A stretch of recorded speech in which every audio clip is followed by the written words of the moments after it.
Una isa mga batanon, di ko maison nga pag ida na kag mga 8 years old, 10 years old, to practice na kag mga trabaho, bisan sa mga trabaho.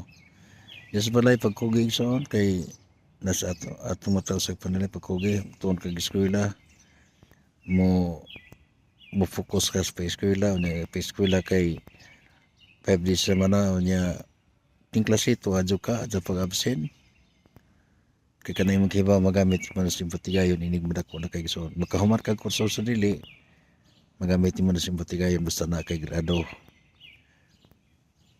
may grado kay igsoon ginama kay mauhan magamit mo sa imo mga patigayon sa kinabuhi. Wala nga kanang unsa des balay daghang trabaho mo suporta ka sa imong ginikanan.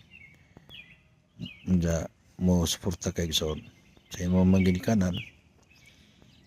Nga na ang ahong idasig sa inyo. Kanang aron nga maliping Ginoo malipay pong ginikanan igsoon kung ikaw mo suporta unsa kung labi na ginikanan naglisod bisa wa maglisod maanad gid kag trabaho diha makakibali nag-OJT sa atong balay. Isaw na isa mga manayang gibuhat. Suporta ko sa ginikanan sa balay murag og budget. Bilin ko sa mga bata motrabaho ko sa tanang trabaho sa balay manlaba ko, manghugas ko, tanang trabaho sa balay. Igsoon.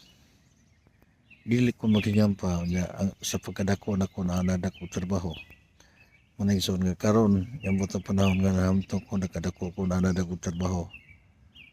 Kanang wa ko maglisod sa akong pagkamendyo namin maglisod tungod sa bagjura mga hawaw pero adyo ko ingon naglisod pag adyo dugad ako nawa sa kalisod tungod kay ang hawang kakugi sangan sa Ginoo nya nag-alagad ko sa Ginoo nagsimba ko sa Ginoo nya wa ko mga bisyo gay pangapilan igsoon o sa Ginoo karon abot ang panahon na nagamtong ko nya na-preserve po ang akong kinabuhi.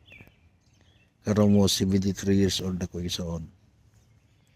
Mana nga na sa yung taas parang kinabuhi kinabos yung igsoon nga pag malagad sa Ginoo nga maturan patas ang Ginoo atong kinabuhi. Mana nga kanang pangalagad mo sa Ginoo ang idasig sa Enzo. Kung karon nga kamamahamtong na kung may mga bisyo sangan sa Ginoo paliw balik mo sa Ginoo pangalagad mo sa Ginoo biyahin mo bisyo sod mo simbahan nagtudo ka baguhan. Ang akong introduce ninyo, di man ang born again makaluwas.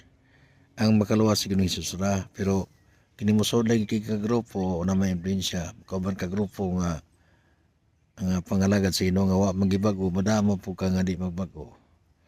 Ang born again nga Trinity nga Pentecostal nagtudlo na kabaguhan.